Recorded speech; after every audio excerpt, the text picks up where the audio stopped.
Gente linda, un hermoso tutorial de un tema que es apasionante en matemática, que es la probabilidad. Ya estarás habituado seguramente a muchos términos de probabilidad, muchas nociones básicas. Lo que vamos a hacer es, en esta introducción, formalizar y sistematizar algunas de esas cosas que ya intuitivamente manejan.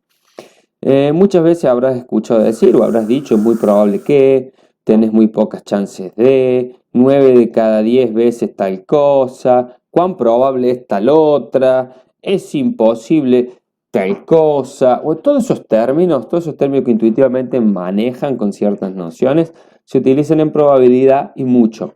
Vas a ver que vos ya tenés muchas de las nociones intuitivas. Por ejemplo, algo básico, si dijera que lanzamos una moneda y le pregunto, a ver, adivinen qué resultado va a salir. Y bueno, uso la palabra adivinen. ¿Por qué usaré la palabra adivinen? Porque es eso, se trata de adivinar. En principio, no sabemos qué resultado va a salir. La moneda vamos a decir que está equilibrada, vamos a aclarar eso, es decir, que es una moneda, ¿qué va a significar en probabilidad decir que está equilibrada? Que se respetan las probabilidades teóricas o las chances teóricas que tiene por el diseño del objeto con que estoy realizando el experimento. Por ejemplo, si la moneda está bien diseñada, lo lógico sería que las probabilidades de salir número o cara deberían ser las mismas. Eso lo tenemos que recordar siempre que digamos que está equilibrado el instrumento que vamos a usar, vamos a hacer referencia a eso, que se respetan las probabilidades o chances teóricas. En el caso de lanzar una moneda está claro que no podemos decir de antemano qué resultado va a salir. Sí podemos decir otras cosas, como por ejemplo, si pregunto ¿cuál es la probabilidad de lanzarla que obtengamos número? Y la probabilidad probablemente me responden muy intuitivamente y muy naturalmente que son una de dos chances, porque las probabilidades son que salga una cara o un número y la probabilidad de que salga un número es una de dos, o que me digan 50% o que me digan la mitad. Son todas formas equivalentes. Ya tenemos, como les decía, nociones intuitivas. Lo que es cierto es que la probabilidad se basa en una idea mucho más profunda. Ustedes tengan en cuenta que yo estoy diciendo no sé qué va a ocurrir cuando lance la moneda, pero imagínense que una compañía de seguro que cobra una cuota por asegurar un auto, no sabe si el auto que te está asegurando se va a chocar o no. Sin embargo, la compañía de seguro les aseguro, valga la redundancia, que no va a perder plata. Un casino, cuando vos vas a apostar en la ruleta el 35, no sabe si va a salir el 35 o no. No tiene ni idea, pero le aseguro que lo que sí sabe es que no va a perder plata. ¿Por qué sabe que no va a perder plata? Y cuando nos metemos con plata todos quieren estar seguros, porque tienen certeza de que no la van a perder. ¿Por qué tienen certeza? Porque manejan leyes de probabilidad. ¿Cómo se manejan las leyes de probabilidad? Bueno, una de las ideas básicas, centrales de la probabilidad es la repetición del experimento. Lo que es claro que si yo la moneda la lanzo una vez, no sé qué va a salir. Pero si yo la moneda la lanzo 1.000.000 de veces, estoy seguro prácticamente que no va a salir 1.000.000 de veces cara seguida si no hay algo mal ahí. Lo que va a suceder es que se va a aproximar a salir 500.000 veces número y 500.000 veces cara. Saldrá 500.010 una y 499.990 la otra. Pero se va a aproximar mucho a la probabilidad teórica que es una de dos chances. Eso siempre lo tenemos que tener presente. Cosas que tenemos que tener presente cuando realizamos un experimento para medir probabilidades. ¿Cuáles son todos los resultados posibles del experimento? ¿Qué anoto yo en un papel como el resultado? Todos esos tips sería bueno que los vayan teniendo presentes. Vamos a poner algo de conceptos teóricos antes de avanzar con algún ejemplo para tener un lenguaje común. Probabilidad la vamos a simbolizar con una letra P mayúscula imprenta. Adentro de un par de paréntesis vamos a poner la probabilidad de lo que nos interese. Siempre por lo general acá adentro va lo que es una letra mayúscula imprenta. Por ejemplo, podría ser así, podría ser así, podría ser así. Vamos a ver que cada uno de esos símbolos tiene un significado. Sobre todo estos dos, la E y la S. Bueno, vamos a bajar un poco, vamos a ilustrar algunos de los conceptos con un ejemplo. Voy a bajar esto, ahí está. Vamos a partir directamente de un ejemplo y a partir del ejemplo vamos a ir después desarrollando junto un ida y vuelta con el teórico y la notación. un ejemplo que he diseñado acá es un bolillero que tiene 100 pelotitas idénticas, equilibradas. Diría con eso me alcanzaría 100 pelotitas equilibradas. Misma dimensión en material, peso, todo. Densidad. Pero algunas están pintadas de verde y otras están pintadas de rojo. La pregunta que se les puede hacer al respecto es si podemos decir en principio, si sabemos qué color de bolita o qué color de pelotita va a salir. Obviamente la respuesta que me van a decir es, y bueno, va a salir una roja o una verde, pero no tengo certeza de si va a salir roja o verde. Ni siquiera sé cuántas hay rojas y cuántas hay verdes adentro del bolillero. Esto, lo que me está diciendo en principio, primero que certeza aún no tengo. Entonces, ¿qué va a ser la probabilidad cuando la maneje? Darme certeza sobre procesos que en principio son inciertos y permitirme manipularlos. Permitirme manipularlos incluso para ganar dinero, como una compañía aseguradora. ¿Podrías decir qué color de... No, no puedo. Vamos para arriba a ver qué tipo de fenómeno es este de lanzar una moneda al aire o de sacar una bolilla de un bolillero. Podemos decir que cuando intentamos empezar a desarrollar el concepto de probabilidad, una de las preguntas que surge es a qué fenómenos o a qué tipo de experimentos se aplica el concepto de probabilidad. Y ahí se entró a hacer una diferenciación muy clara entre lo que es un fenómeno, o se intentó hacer una diferenciación clara entre lo que es un fenómeno aleatorio y lo que es un fenómeno determinístico. Los fenómenos aleatorios, frente a los determinísticos, tienen cierta controversia en la definición. Es como que de autor en autor las definiciones van cambiando. Hay autores que prefieren no definirlo, hay autores que prefieren tirar nociones. En nuestra cátedra hoy en estos presentes tutoriales yo prefiero mantenerlo nomás como una noción, porque no es necesario definir qué es un fenómeno aleatorio y qué es un fenómeno determinístico para aplicar probabilidades. Y de hecho las probabilidades están aplicadas a muchos fenómenos determinísticos también. Porque para crear, por ejemplo, una nube de puntos y la curva que mejor se adapta, de alguna manera eso es un fenómeno probabilístico. Y sin embargo se aplica a fenómenos, es un fenómeno mezcla de las dos cosas, o sea, es un gris. ¿Qué es un fenómeno aleatorio entonces? Lo que podemos decir de un fenómeno aleatorio que en principio en el fenómeno aleatorio el resultado es incierto. Es decir, si lo llevamos a los extremos en donde no hay grises, diríamos un fenómeno aleatorio tiene un resultado incierto, mientras que un fenómeno determinístico tiene un resultado predecible, cierto, calculable.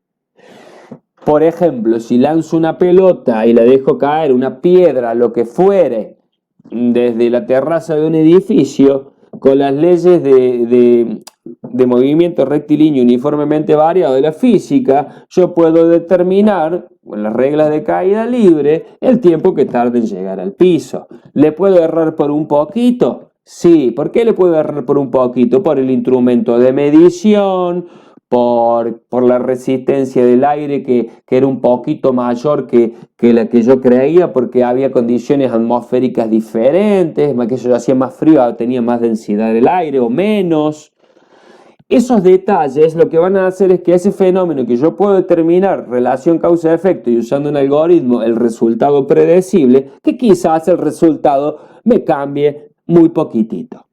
Yo voy a haber cambiado poco alguna de las variables que intervienen en el fenómeno y el resultado cambia un poquito. ¿Sí? Pero eso en realidad no lo hace que sea un resultado incierto. En cambio, en un fenómeno aleatorio, yo quizá pueda decir, bueno, pero no todos los fenómenos aleatorios son tan aleatorios. Si yo tiro una moneda y analizo el empuje que le doy, el ángulo con que la lanzo, analizo la resistencia del aire, analizo el centro de gravedad de la moneda y a qué distancia del centro de gravedad le pegué, puedo calcular la curva de caída, la distancia al piso, puedo calcular todo y decir, bueno, va a salir cara. Ahora, lo que está claro es que si yo cambio un poquito nomás, una de las variables intervinientes, el resultado puede ser exactamente lo opuesto, que salga número. No es que va a cambiar un poquito, es decir, yo altero livianamente las condiciones, las causas, y el resultado termina totalmente diferente. Entonces, un fenómeno aleatorio a mí me gusta definirlo con una noción kantiana, que es el azar. Un fenómeno azaroso es el resultado conocido de causas desconocidas. No necesariamente las causas son desconocidas, pueden ser desconocidas porque son innumerables, porque son inmanejables, pero lo que importa en el azar es medir los resultados, la frecuencia con que ocurren los resultados. Todos estos van a ser metaconceptos para nosotros, es decir, no vamos a entrar en esta discusión de cuándo determina si el fenómeno es aleatorio, si no, no nos interesa. Son metaconceptos que hay que decirlos, hay que explicarlos un poco, pero no se amarguen porque no van a ser conceptos evaluables como definiciones. El experimento aleatorio también lo vamos a tener como una noción, o simplemente el experimento. Para nosotros va a ser el proceso por medio del cual se obtiene una observación, resultado o evento. Observación, resultado o evento. Y le vamos a llamar esencialmente evento, que a esa palabra sí la vamos a definir porque es muy importante para probabilidad de definir la palabra evento. Evento va a ser cualquiera de los resultados que se pueden obtener al realizar un experimento. Nosotros realizamos el experimento y los resultados que podemos obtener al realizar ese experimento son eventos. Por ejemplo, el experimento de lanzar una moneda, ¿qué resultados pueden ocurrir? Que salga cara, que salga número. Listo, cara es un evento, número es otro evento. Si lanzamos un dado, los resultados que podemos obtener son 1, 2, 3, 4, 5 o 6. Y esos son mis 6 eventos simples, el 1, el 2. ¿Por qué digo eventos simples? Porque, por ejemplo, si yo lanzo el dado, me interesa saber el evento que salga par. El evento que salga par en realidad no es un evento simple. ¿Por qué? Porque que salga par puede salir un 2, un 4 o un 6. Y cada uno de esos 2, 4 y 6 son eventos simples, mientras que salga par, que está formado por el 2, el 4 y el 6, es un evento compuesto. Entonces, cada evento simple van a ser aquellos eventos que no pueden descomponerse en eventos más simples. Y los eventos compuestos, por contraparte, son aquellos que pueden descomponerse en 2 o más eventos simples. Algo de notación antes de avanzar, porque es muy importante. Los eventos, por lo general los eventos simples, se van a simbolizar con una letra mayúscula imprenta E.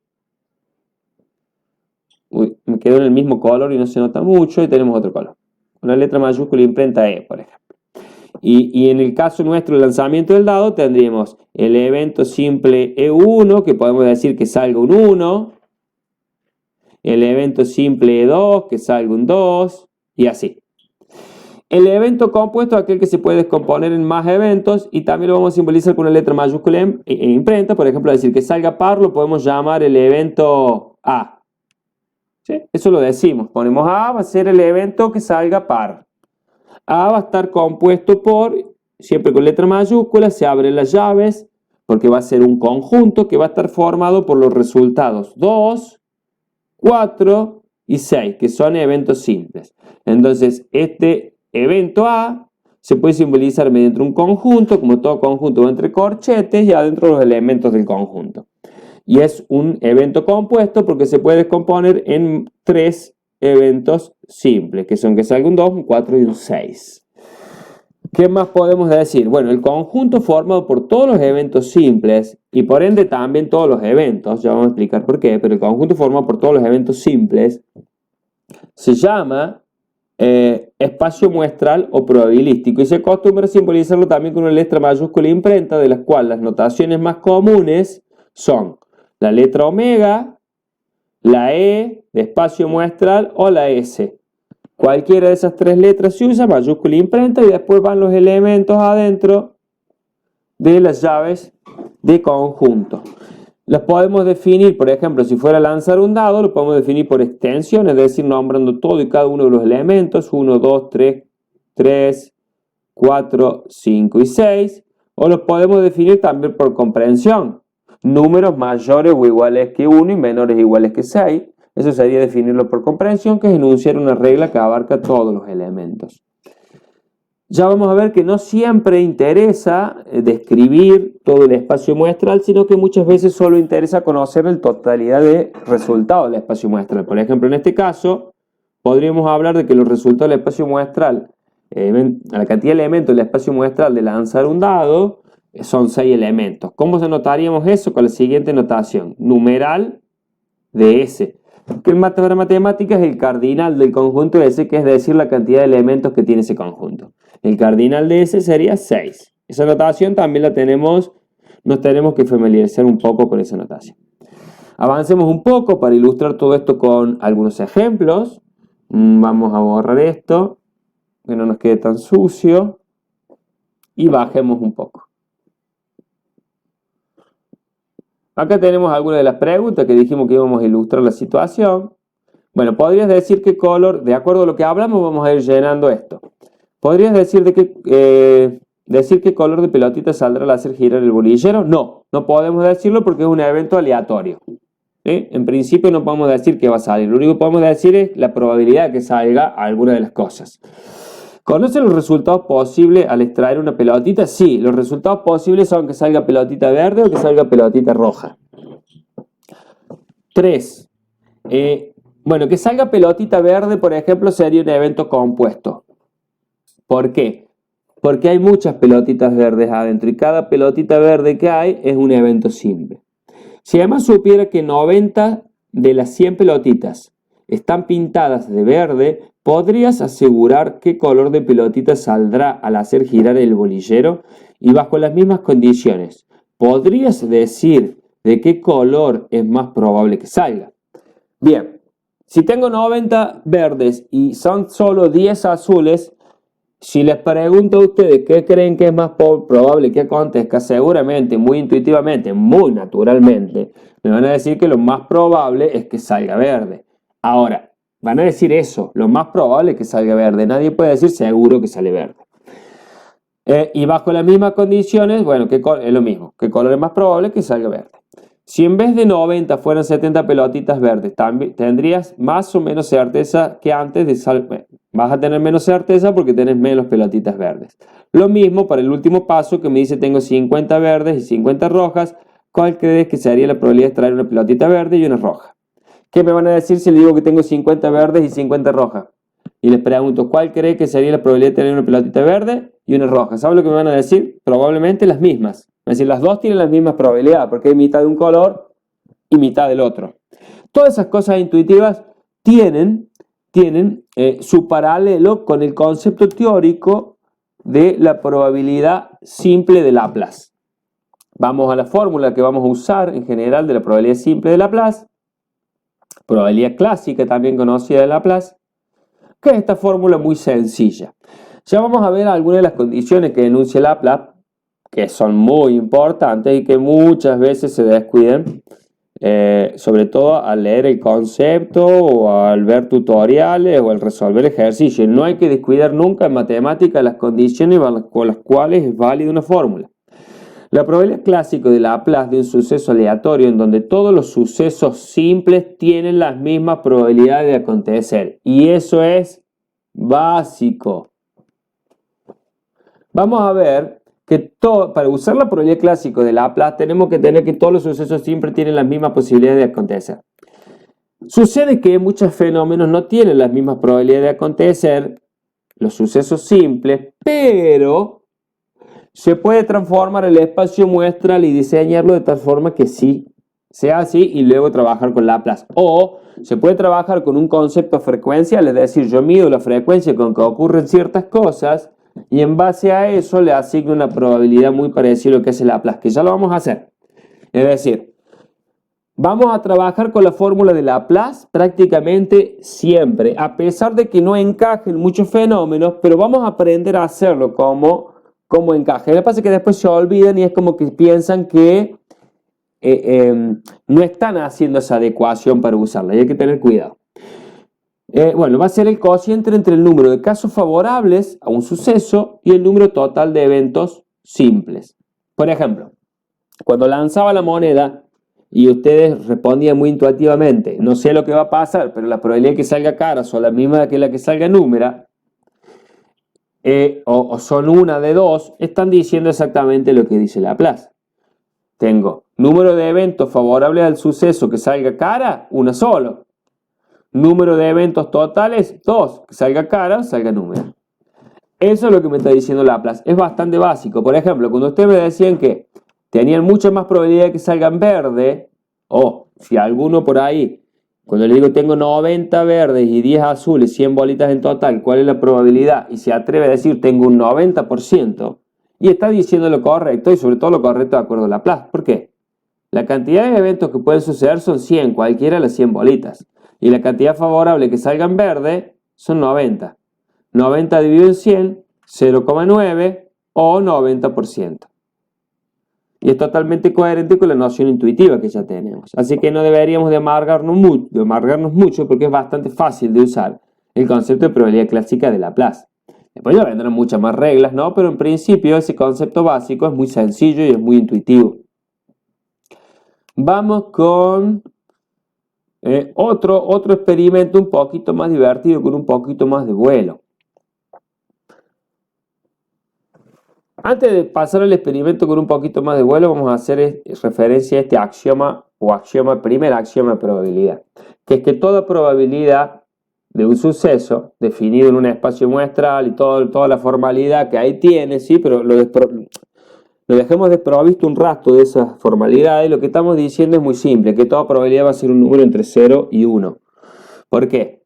Porque si es un cociente entre casos favorables y casos totales, yo estoy pensando que arriba tengo casos favorables y abajo tengo casos totales.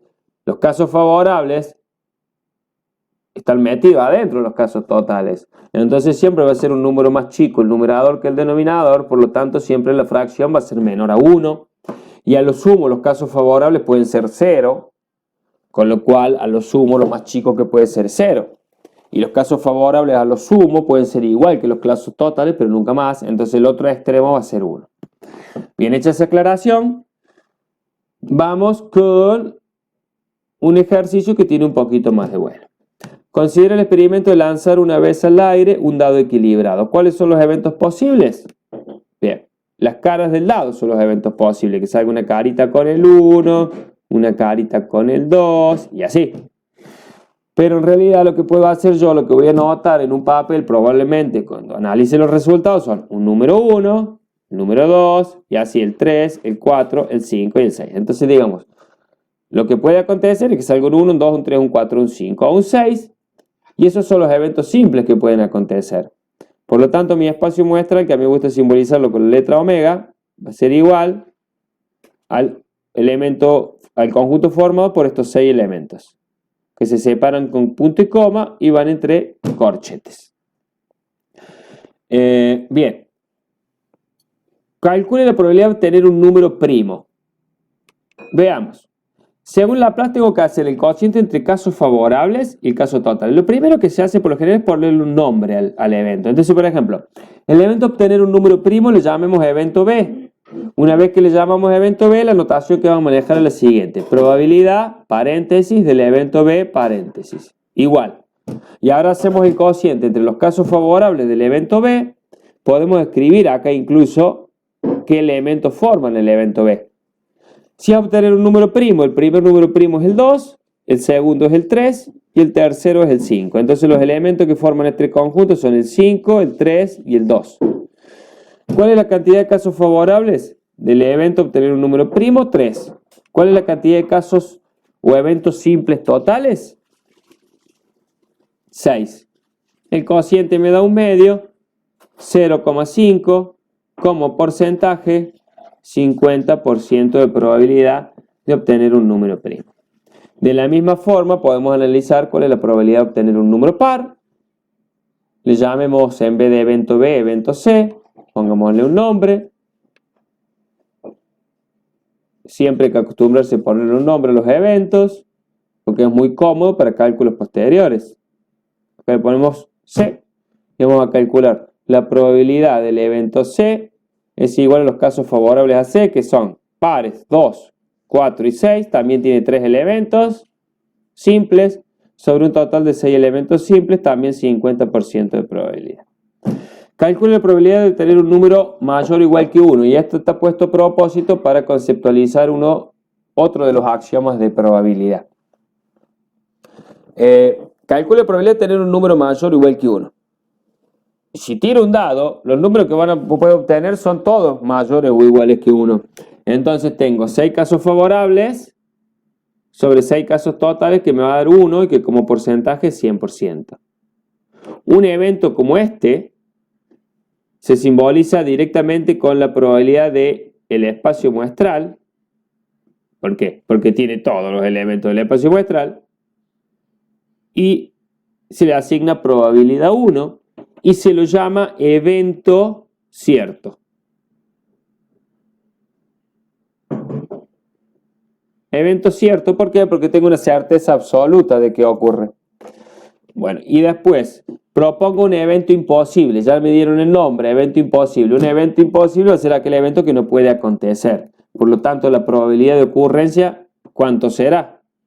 Y obviamente, muy naturalmente, supongo que le está cruzando por la cabecita que si el evento es imposible, la probabilidad de ocurrencia es 0. Bueno, esa es la definición de ahora en más de evento imposible.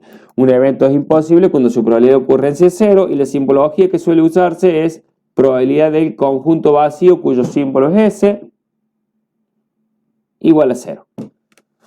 Un ejemplo, obtener un número mayor que 6 al lanzar el dado, obtener un número menor que 1 al lanzar el dado, obtener un número 50, eso es una cosa así.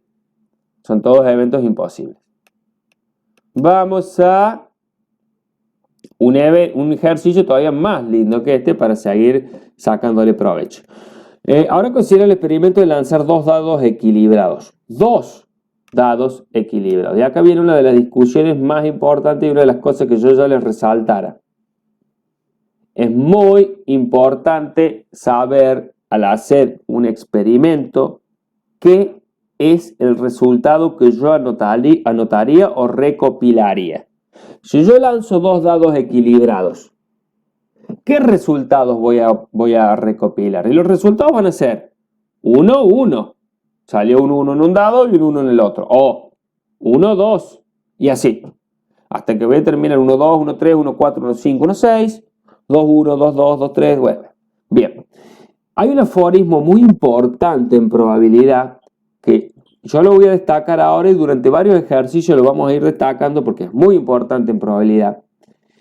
Tener presente que cuando yo lanzo los dados en probabilidad es como si estuvieran pintados. Yo pudiera distinguir entre el resultado que sale en el dado verde y el resultado que sale en el dado rojo. No importa que no estén pintados los dados. Funciona como si los dados estuvieran pintados. Y eso hay que tenerlo muy claro. Igual que si lanzara 3 monedas, es como si yo lanzara 3 monedas pintadas. Una de amarillo, una de verde y una de rojo.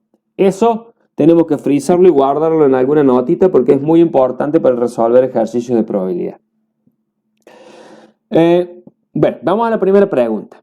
¿Cuál es la probabilidad que la suma de las caras obtenidas sea mayor que 2? Yo acá les voy a dar, siempre que sea el lanzamiento de 2 dados, el consejo de utilizar el siguiente diagrama que facilita todo el análisis, todo el cálculo, lo simplifica, lo hace menos engorroso y ayuda a cometer muchos menos errores. ¿Cuál es la disposición? Esta es la disposición. Una disposición de un cuadrado donde pongo 1, 1, 1, 2, 1, 3, así, hasta llegar abajo 6, 1. ¡Ojo! Esto no es el espacio muestral, eso es un esquema de estudio. El espacio muestral, si me lo pidieran a mí, lo tengo que expresar del siguiente modo. El espacio muestral omega, o espacio muestral E, o espacio muestral S, como prefieran, igual a conjunto, y adentro van todos los resultados posibles, que son 1, 1. Fíjense que acá los resultados yo lo anoté como un par ordenado, es decir, en el dado rojo salió 1 y en el dado verde salió 1. Después, otro resultado posible, 1, 2. Y así tengo que anotar los 36 resultados o pares ordenados y cerrar la llave. Obviamente es muy engorroso acá darlo con esta notación de un conjunto por extensión, es decir, nombrando todo y cada uno de los elementos del espacio muestral.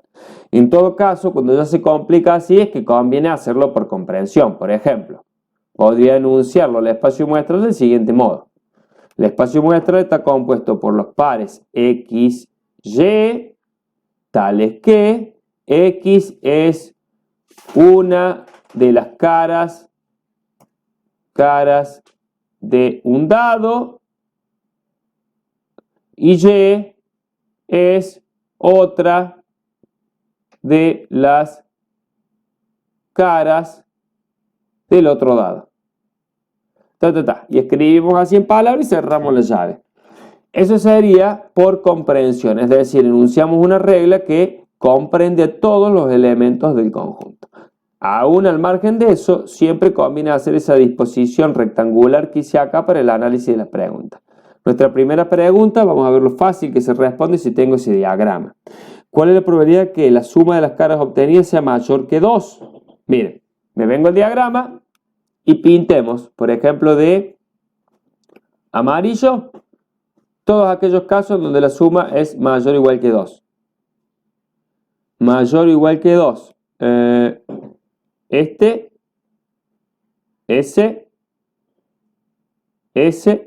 En realidad dejamos uno solo, afuera es bastante fácil. Todas estas que pinto de amarillo, la suma de las caras es mayor o igual que 2. O sea que, ¿qué voy a decir? ¿Cuántos casos favorables tengo? Es muy fácil, porque como es un cuadro de 6 por 6, 36, le saco un solo cuadradito, voy a decir que la probabilidad de ese primer evento, que lo voy a llamar evento A, va a ser igual a 35 de 36. Lo puedo dejar en fracción o puedo hacer la división, pasarlo a decimal y a porcentaje. Va a ser un porcentaje muy alto, lo dejemos haber calculado. 35 dividido 36 da aproximadamente 0,9722. En realidad es periódico el 2, pero no lo voy a escribir como periódico porque en realidad me voy a quedar hasta ahí nomás, 97,22%. Muy alto. Bueno, veamos la segunda pregunta, una probabilidad muy alta. ¿Cuál es la probabilidad que la suma de las caras obtenidas sea igual a 10? Exactamente igual a 10. Bueno, veamos, pintemos ese evento, lo llamemos evento B y lo pintemos de rojo. Probabilidad de B y vamos a calcularla. Que la suma de las caras obtenidas sea exactamente igual a 10. Busquemos.